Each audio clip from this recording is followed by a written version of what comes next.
এ ধরনের ধারার ম্যাথগুলো কিন্তু খুবই গুরুত্বপূর্ণ, খুবই সহজ টেকনিকে আমি ম্যাথটা দেখাবো। এই যে এখানে 7 আর 11 এই দুইটার ডিফারেন্স কত হচ্ছে, এখানে দুইটার ডিফারেন্স হচ্ছে 4।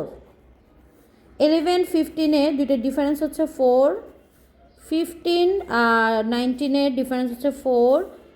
আর এরপর হচ্ছে এর দশমতম পদ কত সেটা আমাদের এখানে বের করতে বলা হয়েছে। এখানে প্রথম পদ যেটা, আমরা প্রথম পদটা লিখব, প্রথম পদ কিন্তু হচ্ছে 7 আমরা লিখব, প্রথম পদটা লিখব, তারপর যোগ চিহ্ন দিব, প্লাস দিব। এরপর হচ্ছে যেটা চাইবে আর কি ম্যাথে, যেমন এখানে দশম পদ বলেছে, তাহলে আমাদের এখানে লিখতে হবে নবম পদ। হ্যাঁ, তাহলে এখানে আমরা 9 লিখব। আর এরপর হচ্ছে তার সাথে গুণ করব হচ্ছে ডিফারেন্স, যেটা ডিফারেন্স হচ্ছে 4টা আমরা এখানে গুণ করব।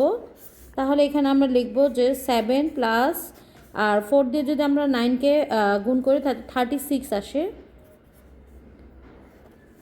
36 আর 7 যদি আমরা যোগ করি সেখানে 43। এর মানে হচ্ছে দশমতম পদ হবে 43। এই ম্যাথটা আপনারা ট্রাই করে দেখবেন, দেখেন যদি পারেন তাহলে কমেন্টসে অবশ্যই জানাবেন।